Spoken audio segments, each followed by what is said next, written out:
Yes, made it on time. Nick, good to have you here. Hey, Buzzy, how you doing? I'm good, good. How are you? Doing all right. I think I've been up too long waiting for this to happen, so I've been sitting here for a while. Oh, got it. Man, I'm really excited that more people are really willing to join us and are really willing to speak and share the information because to me that's the most important thing with everything happening in the world now and with pandemic at first where people have to stay home worldwide.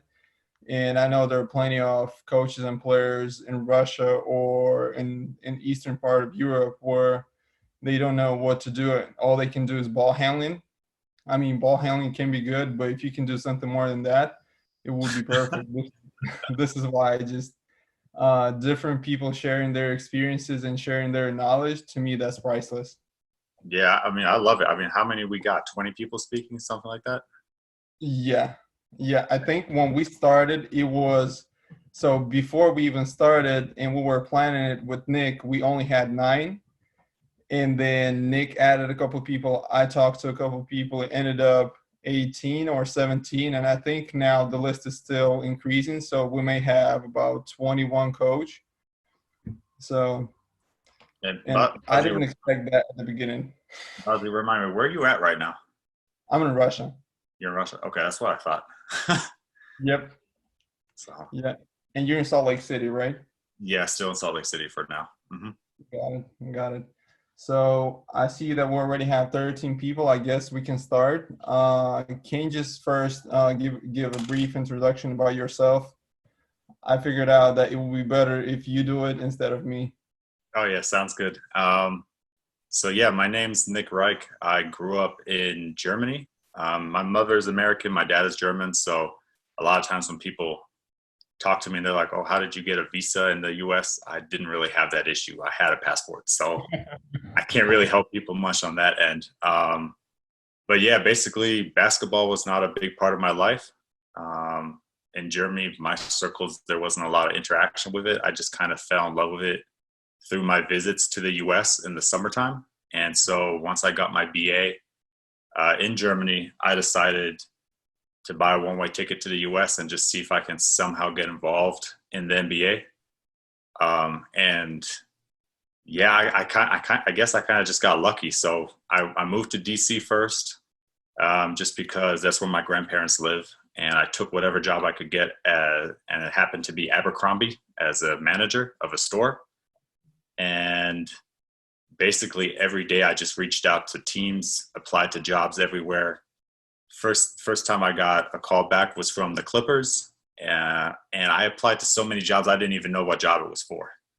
So when they called me, the whole time I was in the interview, I didn't even actually know what I was interviewing for, and it happened to be sales. Didn't really want to work in sales, but I was like, it's an NBA team, so let me go. So I moved to LA, worked in sales, realized sales wasn't really what I wanted to do. And so again, I just started reaching out to colleges, NBA teams, all that kind of stuff. And I just got lucky again that UCLA responded.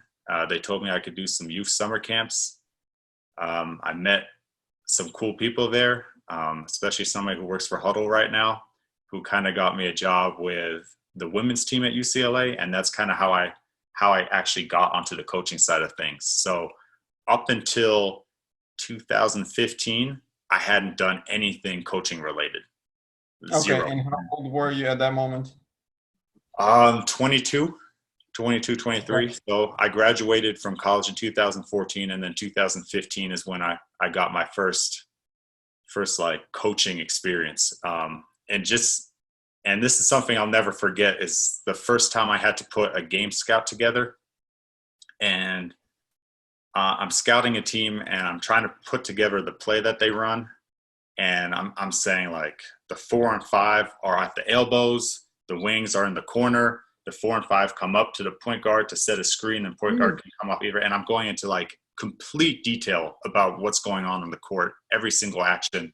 And then our coach walks up to me and goes, "Nick, that's way too much information. Nobody's going to read that. It's just horns."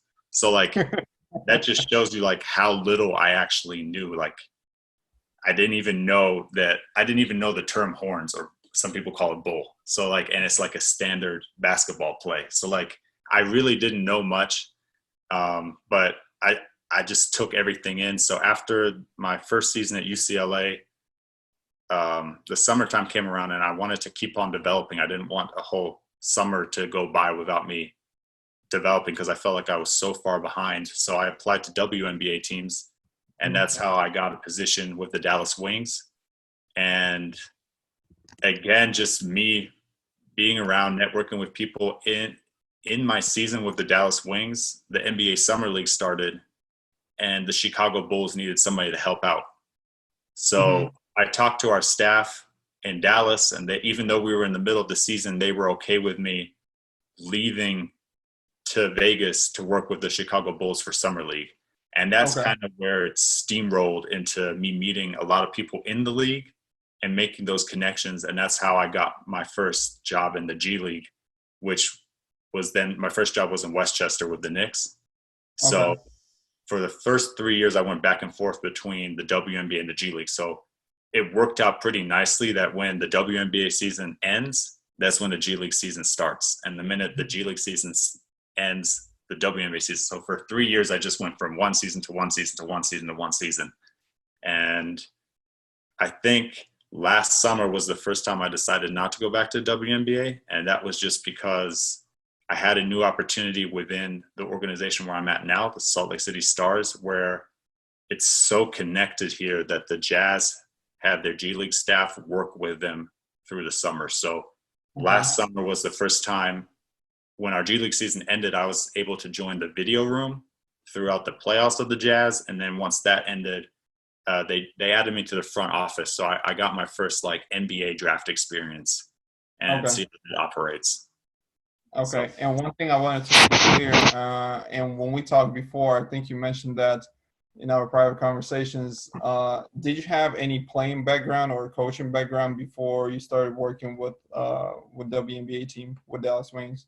So no, absolutely nothing. So I think it's funny because a lot of times people have so much experience in this industry and have at least playing experience, but I had absolutely not, like, except from playing again. So like at my university, we didn't have a basketball team when I got there. So me and a couple of friends kind of set it up, and we joined the second division in our regional like hometown. Okay. But I'm gonna be honest with you, I scored 0 points a game. The only thing I can say is I didn't allow my opponent to score either. So I feel like it was 0-0 on my end. And we ended up, I think for 3 years, our record was always 8-8. So for me, yeah, it's kind of funny because I've gotten this far, but I actually didn't have any real experience. And I really only started playing on a more professional level in the WNBA, because in the WNBA, the coaches have to be on the court. You have to be in drills. You have to go play. The WNBA actually brings in scout players. So that's people throughout the region who have time, who want to come to practice, who have some playing experience, who are there to challenge the women. So my first experience playing was in the WNBA, and it was terrifying for me. like the first, I think one of the years, and this is a moment that like I won't forget at all. It was Ariel Powers, who played at Michigan State, and I was guarding her in a drill. And this was like one of the first times that my parents came to Dallas to come see, and it was in the middle of the season. And I was guarding her, and my foot got caught on her foot, and I went flying.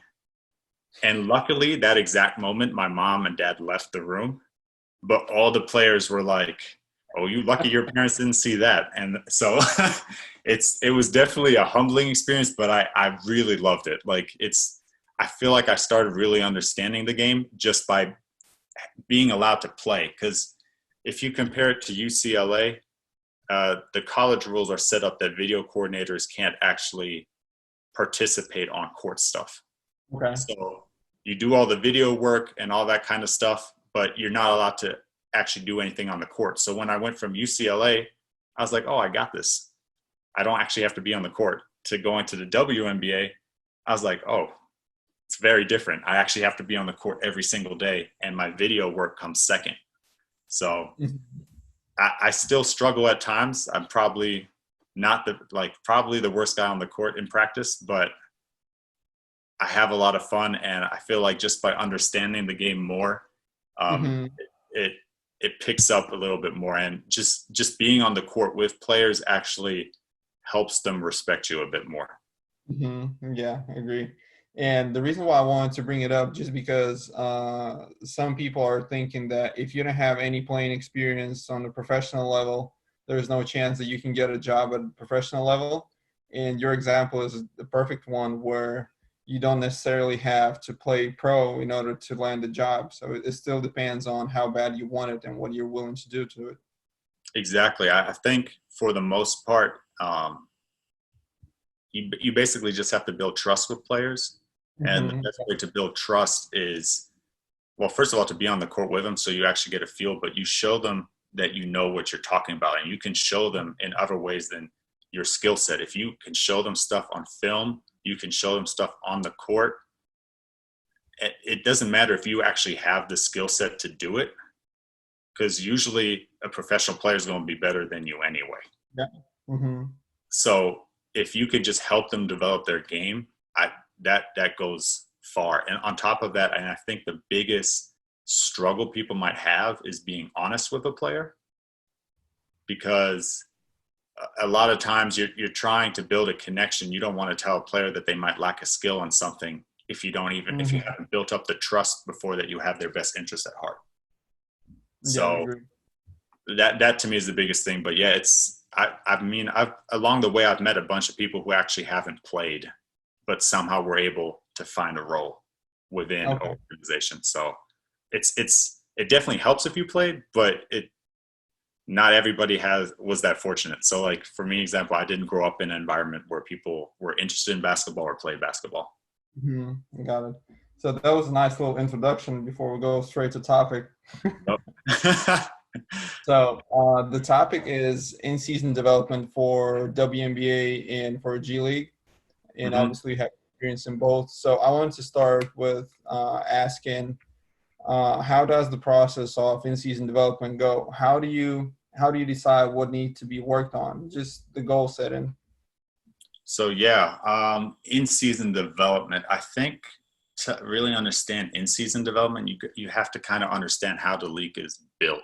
So um, if we go to off-season first before we even get into in-season, Mm-hmm. the Okay. WNBA and the G League and the NBA are all very unique and different in the sense that if you take the WNBA, for example, it's the only league that I'm aware of that plays from May to like August. And I think it's the only league too that once the season ends, you don't really, as a coach, you don't really get to be around your players anymore because they go play overseas. Yeah. So off season is usually where you do most of your development, correct? So it's hard because your players, because of how the league is set up and pay and stuff like that, most players tend to go overseas. So it's very hard to develop a certain skill set of a player in the off season. And so coming to the in season, it's 34 games over like a 12-week span. So basically it's June, July, August, and you might have 2 games in May and maybe 2 games in September, but like it's really compact. You have about 3 to 4 games a week. So compared to like in Europe where it's like a game a week. So it's so compact and rapid that it's not so much about in-season development as far as skill, but it's more about defining a role for a player and then finding a way for them to what's the word, to not expand but like to do well in their role on the team. And so the tricky thing is to figure out they might not like their role, but you have to find a way to get through to them. And I kind of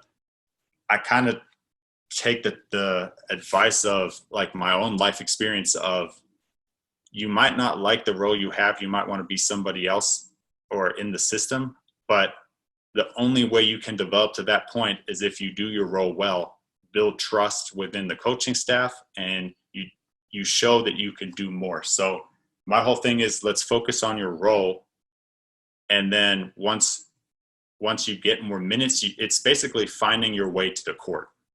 So once you're on the court, you're in your role, you're in your role, you excel at your role. That's when you can start showing that you can do other things. So not everybody's going to be a LeBron, right? So if we take, let's say, Teresa Plaisance, right? So she's about 6'7", I think. She's more of a stretch big. So Okay. she basically comes off the bench, but every time she comes off the bench, her plus minus is insane. She stretches the floor, she knocks down shots, you have the mismatch, right? So with her, it really much is about, all right, this is what you do well, but what's keeping you from being what keeps you from being on the court longer is what happens when your shot's not falling from the stretch, right? Can you instead of pick and pop, can you pick and roll? So that's something we look into then. So it's like, Teresa's very capable of pick and roll, but she tends to go to the pick and pop. So once the pick and pop is taken away, how do we make her feel comfortable rolling to the rim? So you set up drills where she rolls more, she gets contact, she's more used to contact, stuff like that. And then if you compare it to, let's say, the G League is the same in the same sense as, again, there's 50 games over November, December, January, like 5 months. November to March. So again, you have like 10 games a month. So like, it's not so much about, and then the G League is different than the WNBA because the G League might be the only league where development is more important than winning. Yeah. And it's actually funny because there's a contrast in it too, because development is more important, but then if you're a scout and you're looking at players to pick up for your NBA team, where do you go first? You go and look at the winning teams because you're trying to get the best player from the winning team. So it's funny to me because we say like, hey, development is a priority and winning isn't as much. But then again, if you're not winning, how much are you really being looked at? Like usually the best teams are being looked at. So it's kind of funny. It's a contrast. But again, the G League is compact. I think I said this like 10 times now, but it's compact. So it's more about recovery for your starters, right? Because you might have a day, 2 days in between games. So it's more about recovery for your starters. And then the guys that don't play as many minutes, those are the ones where you zone in on their skill development. And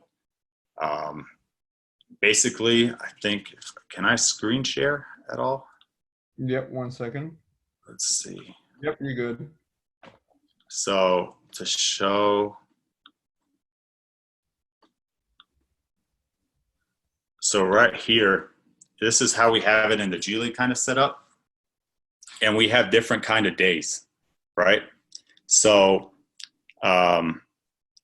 usually we try to get lifts in. So basically, if you look at the B day, that's more of a regular day where you don't have a game the next day. So you're able to come in, we have video and practice, and then we get a lift in something. But the real skill development comes in our A days, and the A days have the 20-20-20. And the 20-20-20 is basically 20 minutes of being with the trainers and getting your correctives in. Then there's 20 minutes of lifting, and then there's 20 minutes of on-court skill development. So we basically divide our players into 3 different groups, and then we just rotate them 20 minutes. And that's where the real skill development comes in as far as our practices.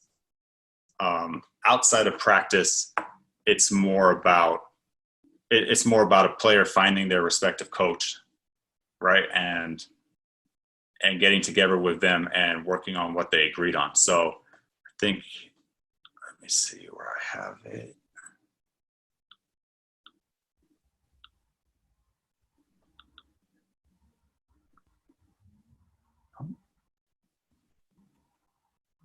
So I don't know if you can see this correctly. So a coach will sit down with a player, and this is kind of the template we use. So as far as skill development, right, you don't want as a coach, you don't want to just go to your player and tell them this is what they need to do, right? You want to kind of you want it to be a collective, because the only way it's going to work is if your player buys into it. So basically we put together overall focus, your offensive focus, your defensive focus.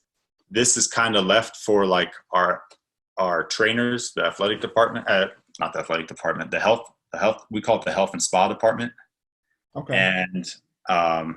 And then just how activities to how you want to get to those goals. So we kind of put this together, and we kind of use this to go back. So this is put together with the players, and we kind of go back and just use this as a reference throughout the season. But I think, and this is what I like most importantly, before we do this, we also ask each player, what is your main goal as a team? And usually players will come up with stuff like win a championship, be a leader, all that kind of stuff. So especially when a season is going more towards the middle and the end of the season. So in the WNBA, it would be, oh, I'm not getting as many minutes. Or in the G League, it's such a big turnaround with how your roster looks like from a day-to-day, because you might get guys from the NBA, right? You might get assignment players, and all of a sudden you went from being the starter on the team one game till the next game you're playing the backup, or you were the backup and now all of a sudden you're not playing at all. So when the motivation starts decreasing, the team goals is what I like the most to bring them back and focused, because basically you said your goal was to win a championship. You said your goal was to be a good teammate. You said your goal was this and this. So we kind of take what are your personal goals away, and we focus more on the team goals to bring back your personal goals. Does that make sense? Yep. So, and it's funny because especially in the G League, we have like this mid-season slump, and it's funny when I talk to first-year coaches in the G League. It comes around January, February. And that's kind of when basically the two-ways are guaranteed, so you can't pick up a two-way anymore. You see people in the league getting 10 days, and it sort of gets to the point where players are like, oh, well, I guess we're not really going to make it to the league as we thought this season. It kind of seems like it's over. So that's when you see a big drop in motivation throughout the G League. And that's kind of where we take the team goals and we remind them, hey, this is what we set out to do. And let's keep on working and improving. It might not work now, but you don't know what will happen in the summer, all that kind of stuff. So let's not ruin what we've been building just because you had a moment of your motivation dropping. Mm-hmm. So basically that team goal is their motivator to keep them going. Yeah, I just like the team goal to me is always that what I try to bring. Like if they're only like certain players, they're motivated doesn't matter what happens. But if I feel like a player is losing out on their motivation and you can start seeing them, they start being distracted. They're not really working as hard anymore. That's when I kind of start bringing up their team goal and what they said at the beginning. As you'll see a lot of them say, be a leader. Well, if you're not putting in the work, if you're not bringing the same work ethic, are you still being a leader? And so a lot of things that we tell our players too, like you're being evaluated on everything. It's not just what you do on the court. It's also what you do off the court. It's exactly all that kind of stuff. So scouts, when they come to games, they're watching you before the game even starts. They're watching how you warm up, how you interact with teammates, how you interact with the refs. They watch everything. Are you goofing around while you're warming up?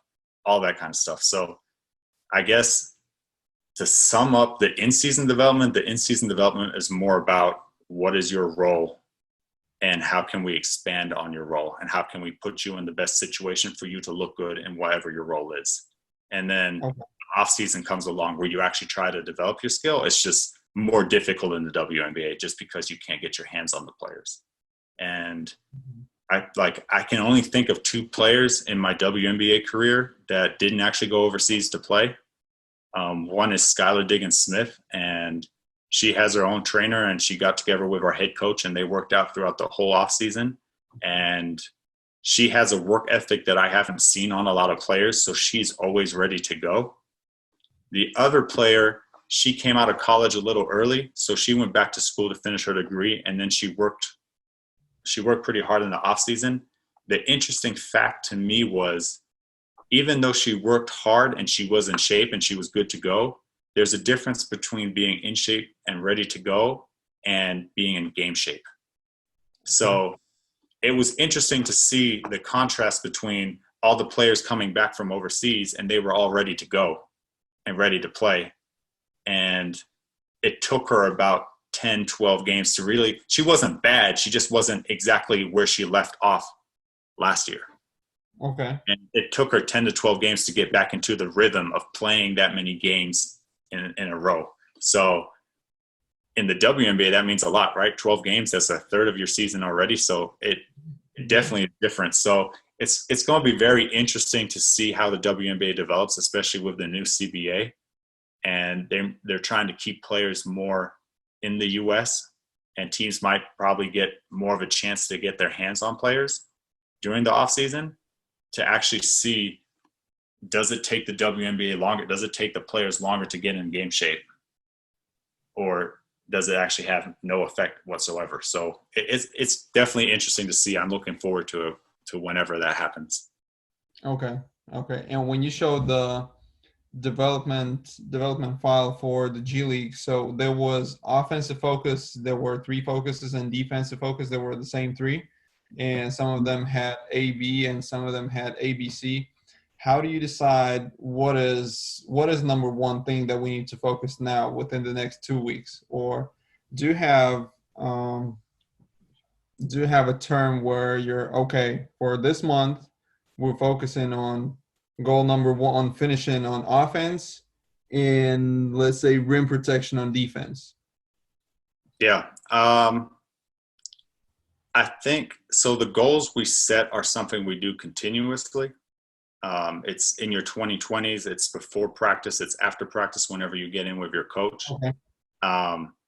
And the specifics to what we focus on more, I think, is very based on a game to game. So it's, if your defense is hurting you the most, if the rim protection is hurting you the most, that's what scouts are seeing. That's what everybody else is seeing, right? So that's what we're going to focus on. That's where we're hurting the most. So if that's what it is, then we'll focus on rim protection. If you're a guard and you keep on getting trapped in the pick and roll, or you keep on turning it over, then that's what we're going to work on the most. So it really is on a game-to-game basis. I wouldn't say we have a specific month where we just focus on one thing. It's kind of, what can we fix right now so that it's not hurting us in games and not hurting you overall on the court. Okay. I don't know if that's what you were looking for, but yeah. That's kind of how it is. That answers my question, definitely.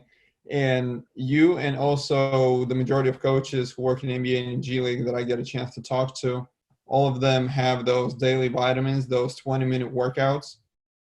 In your opinion, what are the keys to make these 20-minute workouts as efficient as possible? How do you plan them? For me, the 20 minutes, so the daily vitamins that are basically those 20 minutes that you kind of try to get in every day. I think the biggest challenge to them is the contrast between repetition and motivation, because it's something you basically do every day. Mm-hmm. And I think as every human being, you get tired of doing the same thing all the time.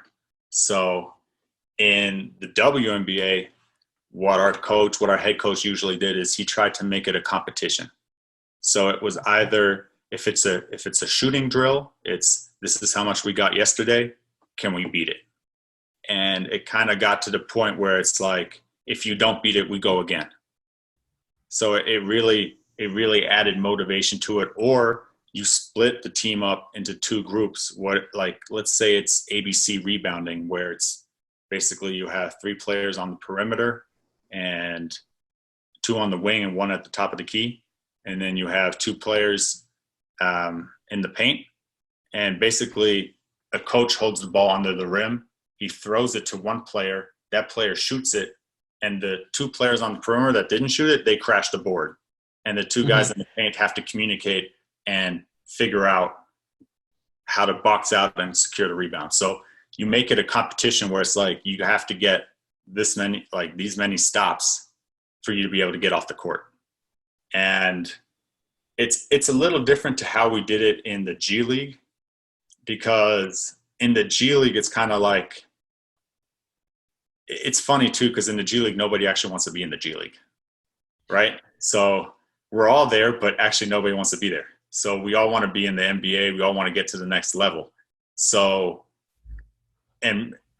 like G League teams follow the model of their NBA teams for the most part. So like when I was in Westchester, we ran the triangle. And when I was with the Jazz, we basically run the same system as the Jazz do. And that kind of helps when a player gets called up to the Jazz. He can fit into the system really easily because it's the same system. It's the same principles. So, and then likewise, if a Jazz player gets sent to the G League team, it's kind of the same system. So what the Jazz and what we really focus on, it's our 5 defensive absolutes, and which are our first absolute is rim, ball, wall. And it's basically how we want to set up our defense in transition. So the minute we're on defense and we're running in transition, the first player back has to cover the rim. The second, whoever is closest to the ball, so it's positionless. Whoever is closest to the ball, you pick up the ball. Doesn't matter. Just stop the penetration of the opponent. And then wall is basically setting yourself, everybody else up in position to really stop the transition from the offense and build up a wall so they can't penetrate anymore. And then the very last guy, and the wall is built up on the same side of the ball, so it's the strong side. So basically the wall makes it look like there's no way for the opposing player to get through. And what the last player has to do in transition is basically he has to cover the weak side so that he has the longest way to sprint. But the reason we keep it that way is there's no easy layup, there's no quick penetration, and we assume that if somebody's trying to penetrate and then has to pass to the weak side, we still have the time to recover because of the time of the pass. So it's the last possible option for an opponent in transition. So that's basically what the last man has to cover. So that was the first absolute. Let me see what the order was.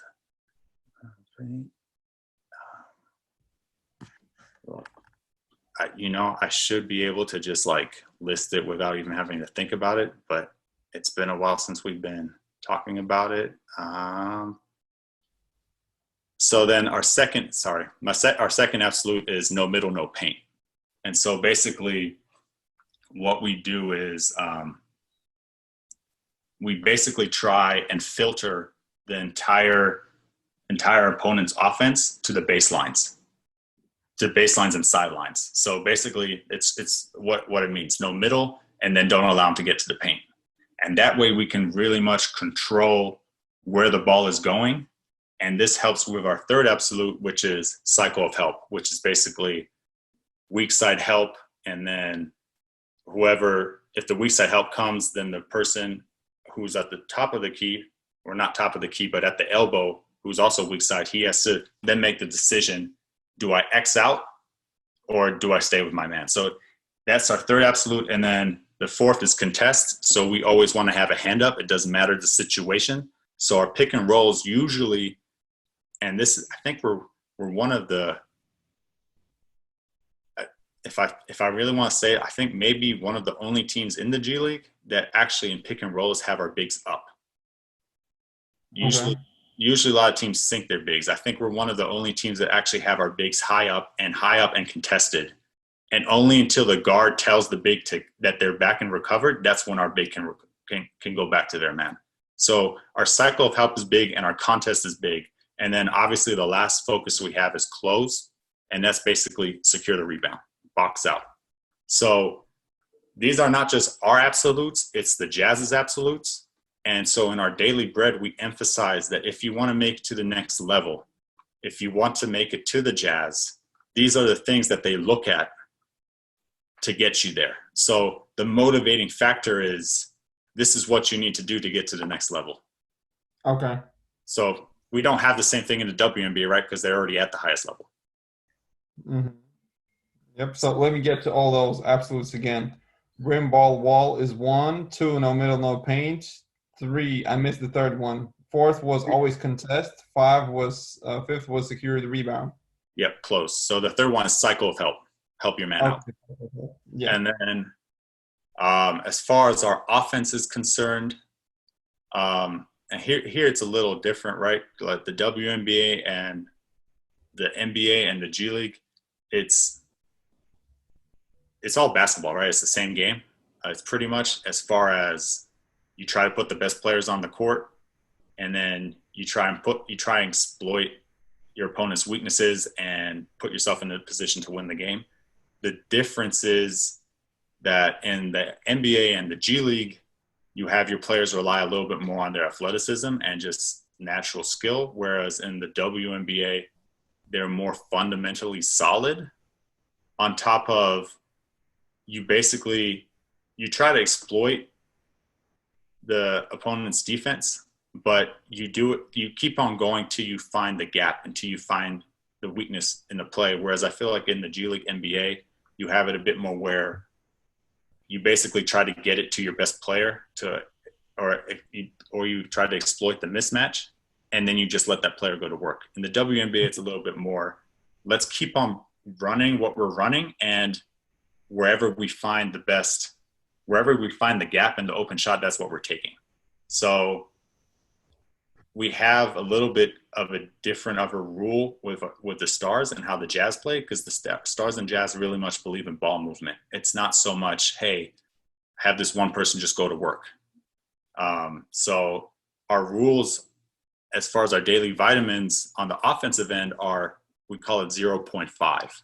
And that's basically you make a decision what you're going to do in 0.5 seconds, whatever it is, and that's on the catch. So on the catch, decide, are you going to pass it? Are you going to drive it? Are you going to shoot it? And it's not so much holding, then analyzing. So we basically ask our players to kind of analyze the situation they're in before they're even in it.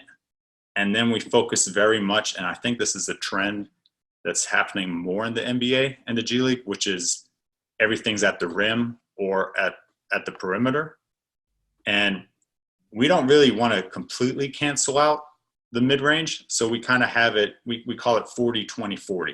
So we want 40% of our shots at the rim. We want 20% in the mid-range and 40 from the perimeter. And we're not really heavily invested in that. It's not like, oh my gosh, we took too many mid-range. If our mid-range are going in, then we'll take them.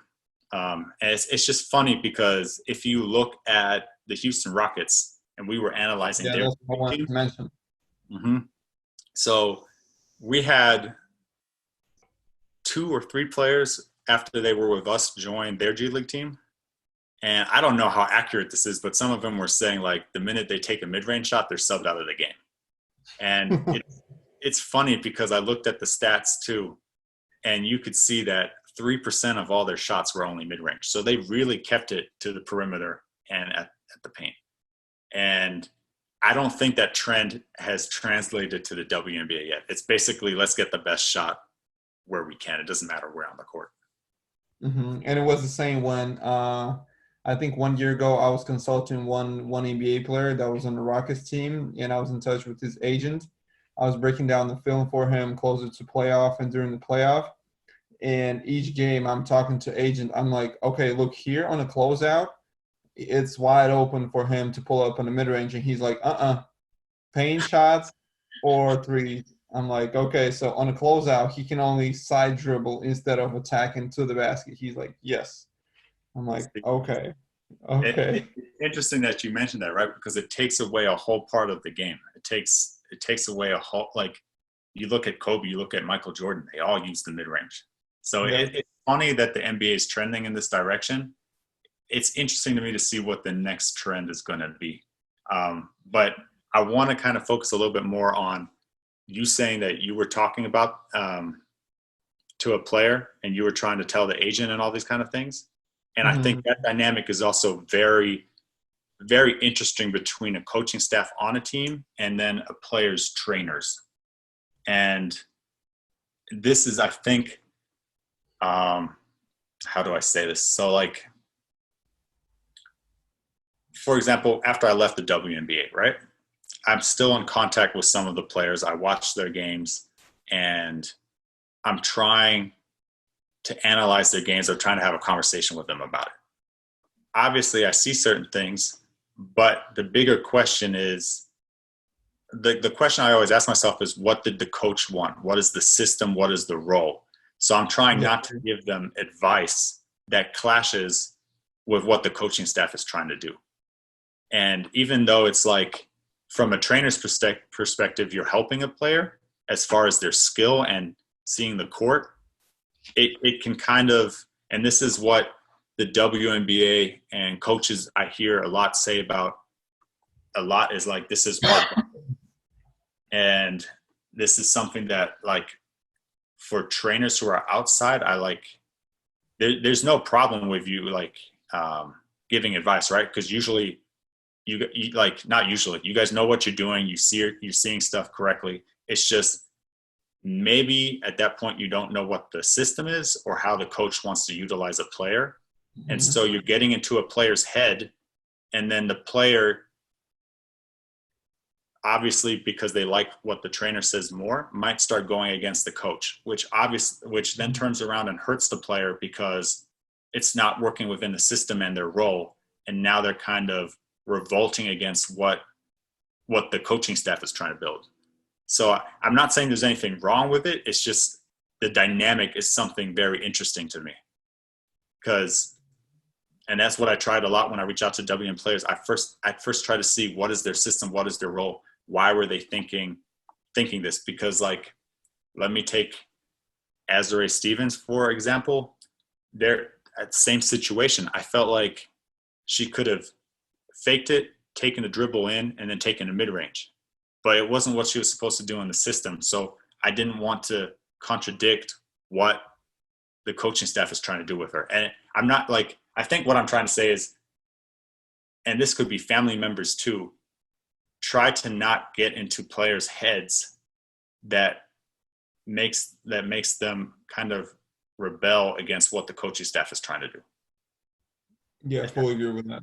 If that makes sense. Like, it's more than welcome. It actually helps a lot. We have trainers come in every now and then, but especially for trainers who are trying to get into a league, I think the biggest thing is to not rub a coaching staff the wrong way by trying to implement your stuff so hard that it goes against what we're trying to implement, if that makes sense. Yeah, and I have the same approach, even working with the players individually. I'm just thinking, okay, I'm just imagining myself as being a part of a staff and what I can do to make sure I'm moving in the same direction as the coaching staff, just so we have the same goals. Because at the end of the day, the whole coaching staff and all the personal trainers, all of us, we have one goal to make the player better.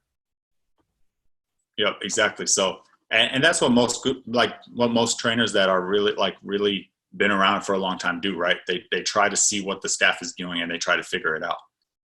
It's just like advice for people that are, like, new, like, because I've seen it a couple times where guys come in and they really want to showcase their skill development. So they're trying to do something with a player, but it just goes directly opposite and kind of harms the team more than helps. And then it kind of rubs a head coach maybe the wrong way, right? So it's just a piece of advice for people who are trying to get on teams who might be new to it, that you should always be trying to think what is trying to be done as a team, because ultimately when it comes to the NBA, when it comes to the WNBA, what really matters is that we won, right? Yep. So So that's going back to in-season development, how often do you give players a heads up on their progress, and how do you prefer doing it, through video, stats, or something else? Yeah, I think we basically, for me and the players that I'm developing, I basically do it pretty much after every game. Okay. And I like to do it with video just so they can see it. So it's not, because if I go up to a player and I say, I feel like you've been doing this, well, if they don't feel that way, then they might not really buy into it. But if I say, I feel like you're doing this, and then I show them on film, they can't really dispute it much. But I haven't really, and I think this again comes around to building trust and building a relationship and making the player really feel like you have their best interest at heart, is I don't really get a lot of back talk. It's more like, oh yeah, I knew it's a bad habit. Like reaching. Yeah. Like I've had it last year where if we could just get the reaches and the silly fouls out of his game, he could stay on the court longer. But he kept on taking gambles and reaching. So it's something that I had to sit down with him every time. And all I do is I pull out all the clips of all his reaches. Even if it was a foul, if it wasn't a foul, I pull it out, we walk through it. And then I basically say, I don't have to say much because you can see it, but I'm basically like, all right, what did we talk about? So I use film a lot. I don't like to use, as far as player development, I don't like to use stats as much. Okay. And the reason I don't like to use stats is I feel like it takes away from a player's focus and disrupts them mentally when things don't go well. And what I mean by that, the mental part of the game is a big one. You can see some players, they shoot free throws perfectly in practice, and then games come around and they don't. And they say it's mental. You have players that for some reason are great practice players, but then games come around and they don't do well. And they say it's a mental thing. Mm-hmm. So for the players that actually do play and perform, if we say something like, all right, our goal is for you to shoot 38% from three, but they're not really getting to that number, it kind of takes away their motivation, and it kind of takes away their confidence. So I'd rather define our goal for the season to limit the bad shots and let's focus on getting good shots. And it's basically something that's not solid ground, right? Because basically you can define what a good or bad shot is. It's not a number that defines it. So if I take an example of a player we had last year, and one of the things that was he was told was like, for him to get to the next level, and this is the G League, for him to get to the next level, he needs to be able to operate in the pick and roll more, and most of all, he needs to decrease his turnovers. He was having like 3 to 4 turnovers a game, and they wanted it to be more 2.5 to 2.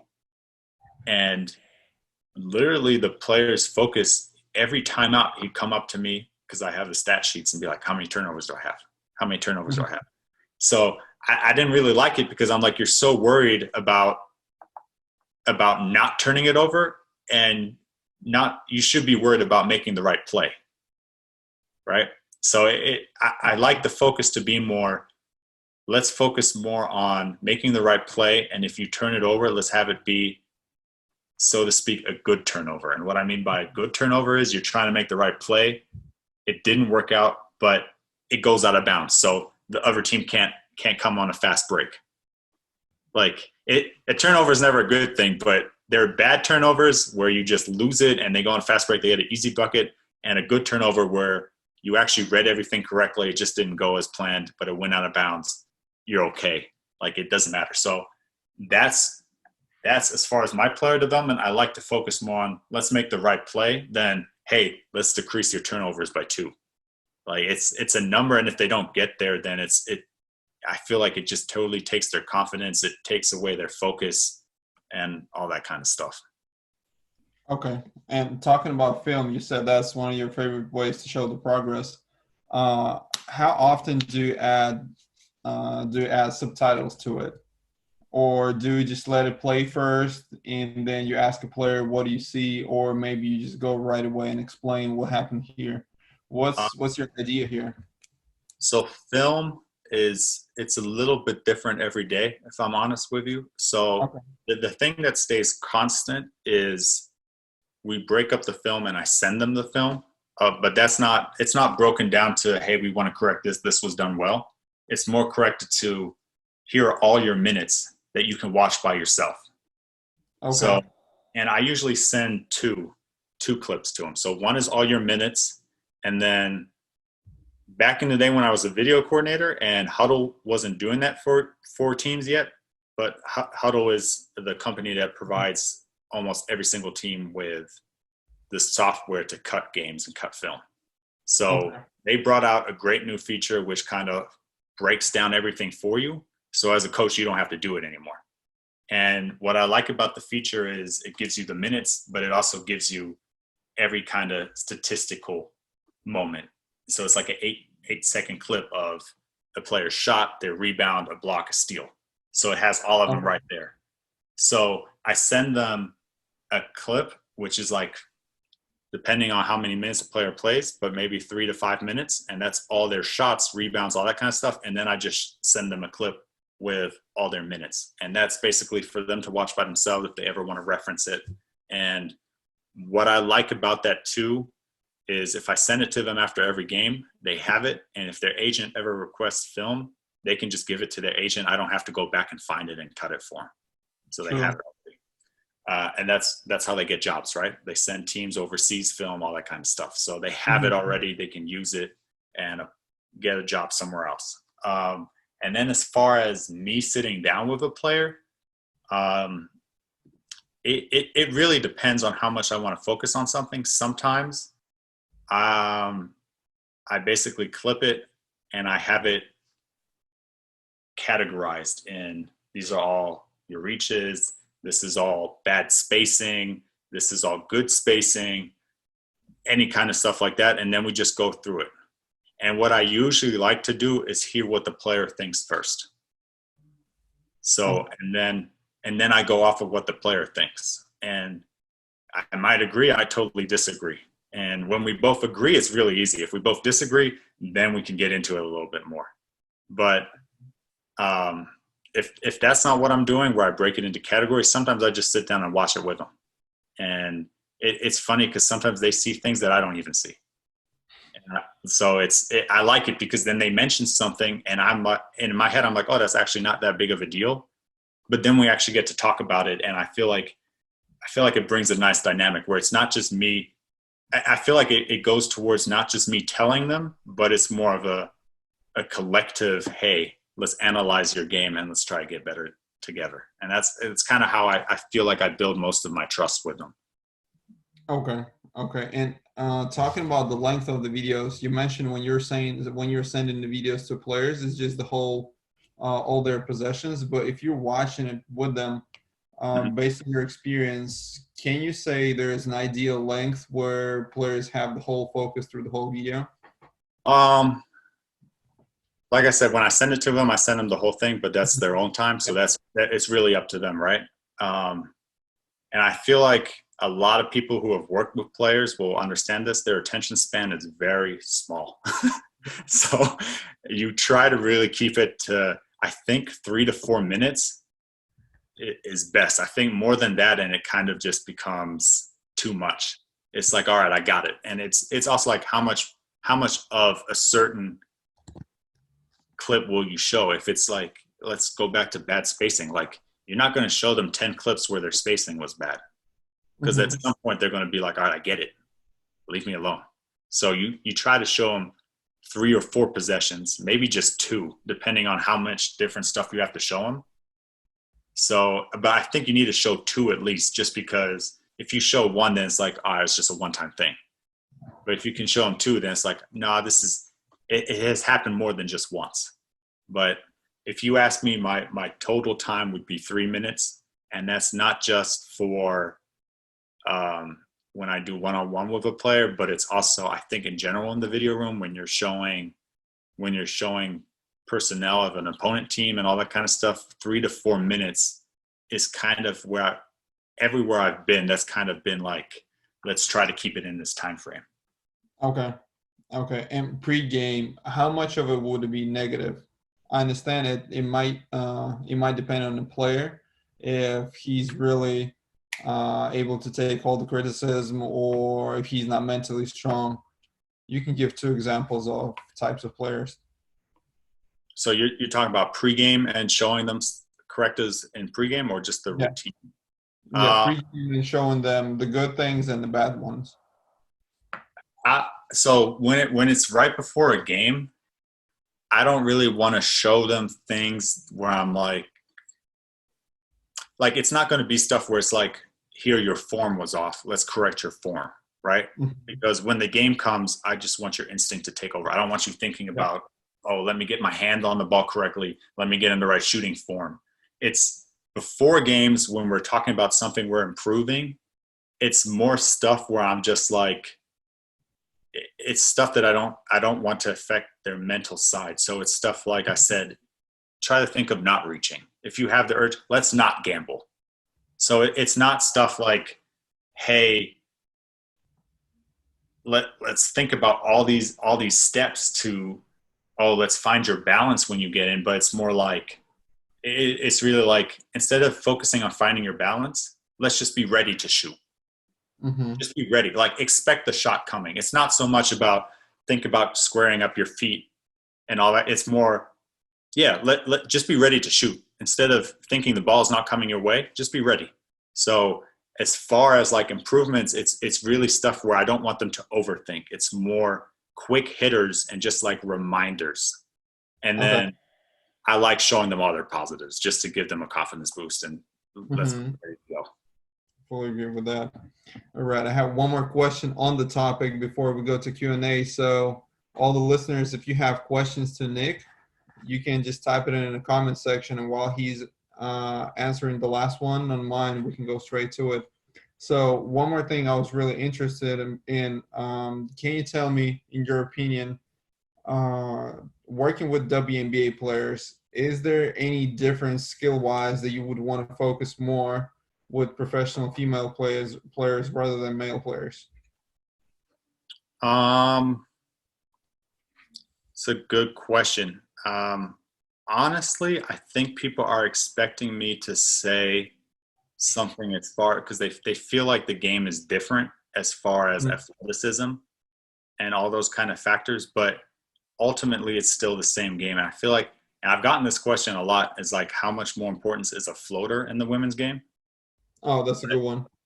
But to me, honestly, like, you have like Skylar Diggins, you have all those players, they're good enough at getting to the rim. So you use a floater, right, when you have your man beat and you're going towards the rim, but you're not able to get all the way to the rim because the big comes help side. And you haven't created enough space from your defender to actually go for a pull-up.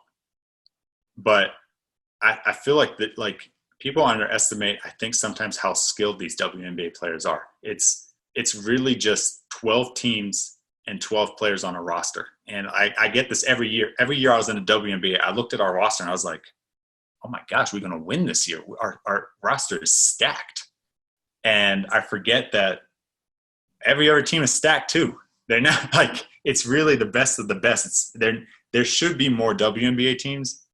But on the other hand, I also really love it because it really means the competition is so high every single game.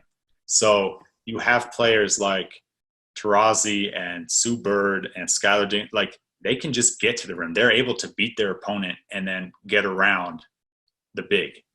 So I really have to say, I don't feel like we focus on a certain skill in one league more than we do the other. It's really the floater you utilize basically if you can't get to the rim. And the players that don't get all the way to the rim because they'll get blocked or something, they already have it in their skill set to use a floater.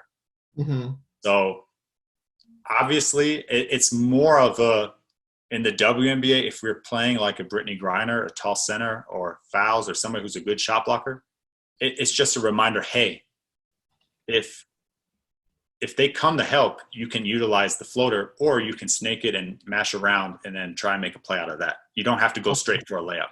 So I wish I had a better answer for you, but I don't feel like there's necessarily a big difference in skill set and like focus on, we need to do this more. Because ultimately what you're trying to do, right, is shoot the ball, get it in the net, defend, stay in front of your opponent, and get the rebound. Mm-hmm. It's really that simple. So if you have players that can do that, that's basically what you focus on. And I think people think about the floater a lot because there's not that many dunks in the WNBA as there is in the NBA. But it's funny to me because in the WNBA, the ball is like an inch smaller. The three-point line is closer. Everything is more accustomed to women being not as tall on average, but the net still stays the same height. Mm-hmm. So I feel like if and I'm not saying put the net down, they don't need it whatsoever. And women are taking off too now. Like they're starting to dunk more, and they're starting to become more, like you find more and more athletic women in the game, and there's really no issues with the women game whatsoever. But if the rim was lower, you obviously also see a bit more dunks in the WNBA. So I feel like people think just because there are not that many dunks, that's why you need a floater more, because they're not that, they can't, most of them can't jump that high or aren't tall enough. Mm-hmm. That makes sense. And talking about floater, how do you teach it? That's my favorite question, I guess. Would it be more of a push or follow through? To me, it's funny. I think the first thing I focus on is what floater suits you best. So is it coming off of 2 feet or 1 foot? Mm-hmm. Right? So for some people, it feels more natural off of 1 foot, off of 2. And then for me, it's more of a follow through and getting it high and getting the right touch. Mm-hmm. And basically, if I think it's funny actually, because I honestly feel like, and this might just be because I was working with a coach who likes the floater a lot, but I felt like in the G League, and I was with this coach in Westchester and in Salt Lake City, it was always part of a routine to put floaters in it in their warm up. So, and it was basically like if you're driving on the baseline and you don't have that many options to do anything, it's like when you're running out of space, how are you still able to create for yourself? So it's funny because I feel like a lot of people feel like the WNBA is where you really focus on it, but I felt, as far as I've experienced, we've actually focused more on it in the G League, but that might just be because of the coach I was with. Okay. And the other thing I also have to say is, if you just focus on like if you look at just how the systems are, kind of, you have a lot of WNBA players who actually went to college for 3-4 years. So their skill set is already pretty far developed when they enter into the league. Whereas in the NBA, you can have a one and done, and they're just this talent. It doesn't mean that they are the most fundamental, though. They could just be extremely talented and athletic. Mm-hmm. And finishing up on floater, can you name one female player and one G League player that you will study more? That I will study for the floater? Yeah. So honestly, this year in the G League, we had a phenomenal player. He utilized the float. I don't even think he liked getting to the rim all the way. I think like his floater was so good that like every time he shot it, I'd be more surprised that he missed. And his name is Mike Scott. And so he played with us. He was basically our starter. And this is where I talk about like keeping the motivation up, because especially in the G League, is like he's our starter. But then if the Jazz assign Nigel Williams-Goss, they assign Mie One, all these people, he suddenly has to take a backup role. But floater-wise, he's probably one of the best I've seen at it. And then if we go towards the WNBA, I'm going to take players I work with. So, and honestly, I think so far from what I've seen in the women's and men's game, Skylar Diggins has the best work ethic I've seen on anybody. And I trust her floater more than anybody's too. So I'd have to say, it might seem like a simple answer because she's a phenomenal player, but I mean, she's a phenomenal player, so why would I not pick her? So Skylar Diggins-Smith and Mike Scott. Okay, got it. Got it. Thank you, Nick. All right. Our guy Nicola already raised his hand. He's ready. Let me just unmute him. I'm sure he's ready to ask the question like that. 1 second.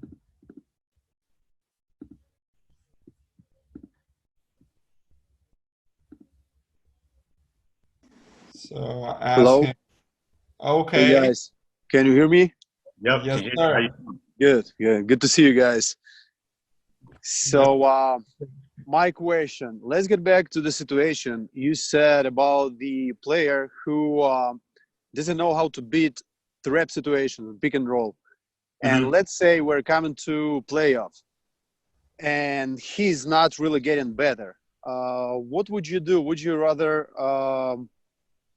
play more like ram pick and rolls or like Spain actions, or just limit him of playing pick and roll at all? Like use him more like Well, in ISO situations or off-screen situations, or use so like we're, those you're, examples like I ram guess screen or. your question is towards Teresa Plaisance in the WNBA. She's a great pick and popper, right? No. You were saying in the beginning of conversation, you were saying about player development, that in some specific situation when you need someone play pick and roll, but he turned the ball over a lot. Got you. Yep. Yeah. So by the play of time, if he's not getting better, would you use him in like stack screens or like ram screens, or maybe you just don't let him play pick and roll at all? Uh, the quick answer is we don't let them run pick and roll at all. So if a player is not developing and it's not getting it right, we will still work on it in practice so that when you are in the situation, you're not completely out of it.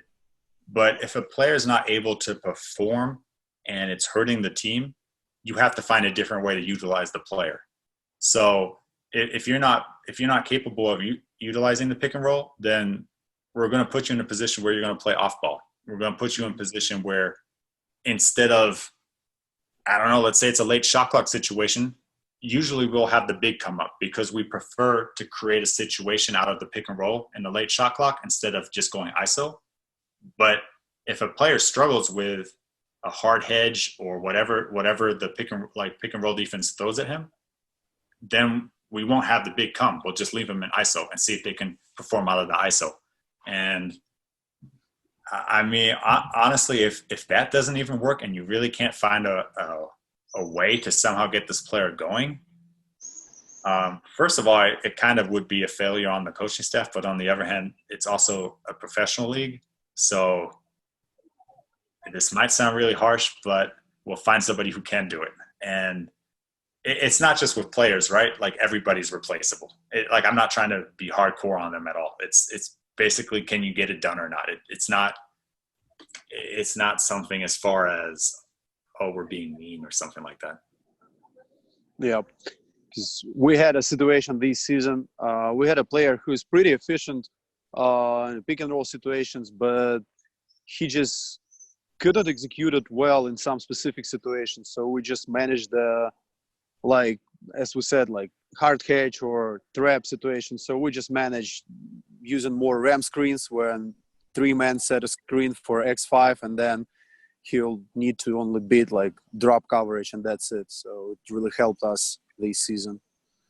I got you. And I feel like if you try and get if you're doing a drag screen and it's real quick before the defense can throw whatever the problem is at them, then you can utilize them in that way. You basically just have to figure out what the issue is and why they can't find it. And I feel like a lot of times is they try and force it. So they either try and force throwing between both defenders, or they're trying to force a dribble.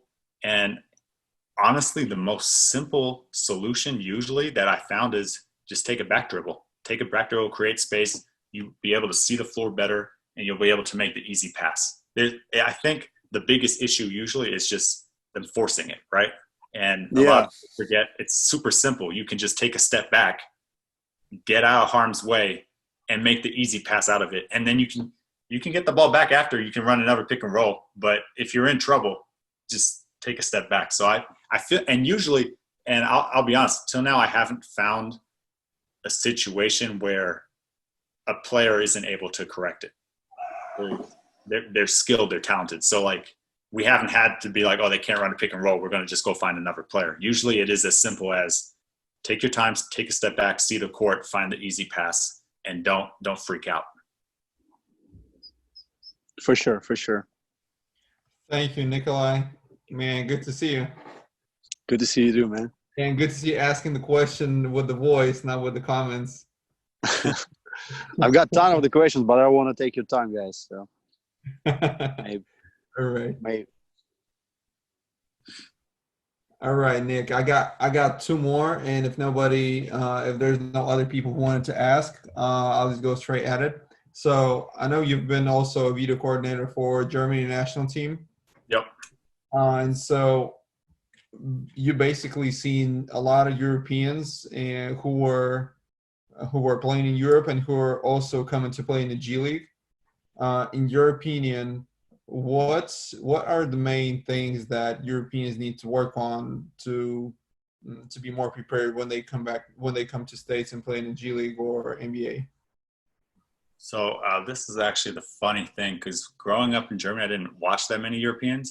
It really only started once I came to Salt Lake City, and I feel like it's because our staff is so international and they have so much experience internationally that I actually really started paying attention to like the international game. And I think it's funny because I've become such a fan of international players that honestly, when the draft process starts, that's who I want to look at first. And it's just because I feel like international players, and this is what I think the biggest thing for them when they come to the G League or play in the States, it's so team-oriented in the international game. And you'll see some players turn down a shot to make another right play. So we had a French player last season, William Howard. He's a phenomenal shooter, but he wouldn't always take the shot because he's been trained, let's say, to make it the right read, the right play, and not just shoot it every time he gets it. But that's not exactly how it is in the NBA. It's not exactly how it is in the States. It's basically if you have an open shot, you take it. So I think the biggest thing we had with him was like, take the shot. Like I can't even remember. Like there were so many times that we would be on the bench, and he had like a game where he went 9 for 10 from 3. Like he can really shoot it, and we're just on the bench screaming, "Shoot it!" But he didn't make a wrong play. He drove it, kicked it, hit another open man, got a good shot. Like it's not like he did anything bad. But I think the biggest thing for international players is they're so team oriented that when they come to the States, they can be a little bit more. What would help them is if they focus a little bit more on, let me get mine too. Okay. And if there will be another one, the second thing, what would it be in your opinion? The second thing that they need to work on, well, the thing is like, it's funny because when I was with the German national team, 6 of them were NBA players, right? So we had a bunch of NBA players, and it's the national team, and it probably that German national team was probably one of the most talented teams I've ever worked on, just because it's the national team, right? And 6 of them play in the NBA. I think the second thing that international players might have to focus on a bit more is, I think it's a little more, I don't want to say athletic, but it's a little bit more athletic, I guess. Like it's a little bit more, you have guys like LeBron and all, like complete at the top of the world as far as you can be athletically. And then whereas like in Europe, you might have 1 or 2, but I feel like in Europe, it's a little bit more similar to the WNBA, where in Europe, they're more fundamentally solid and they're more solid with their skill set. And in the NBA, it's a bit more, I'm just naturally gifted and I'm very athletic. So I feel like the biggest difference there is to be a little bit more ready for how much more physical and athletic some of these guys in the NBA are. Okay, so pretty much just be ready to to increase the intensity during the games because it's higher paced. Yeah, and I don't even like. It's hard to say because I don't even want to say that because I know international players are super competitive and the games are super cutthroat. Like they go at it. So it's not so much as far as a mental aspect of be ready, but it's more of a just be ready for the physical aspect to be a little bit more heavier. Mm-hmm. Okay, got it. And Nikolai got a good one here also on international. I wanted to ask, what's your opinion on those moves like bringing Alan Smailagic to Warriors? Does it make sense to try to develop more international players in the G League?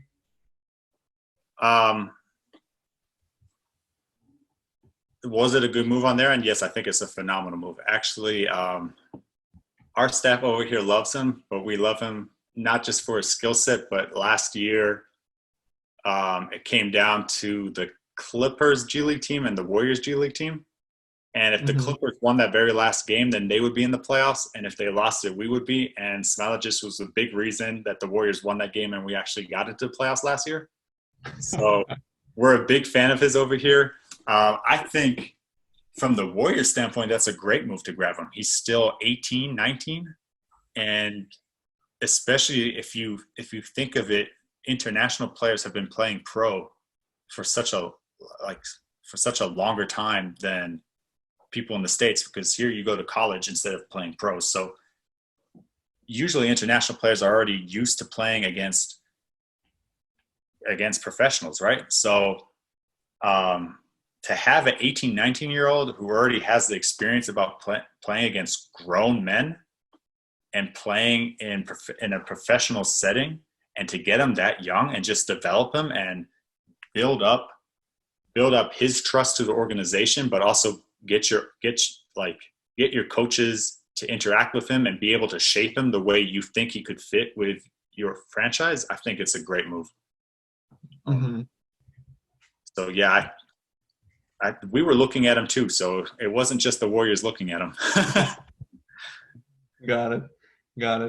All right. And the last one that I have, knowing your experience that you already have in WNBA and the G League, what advice would you give to younger self when you were just trying to get on the coaching staff?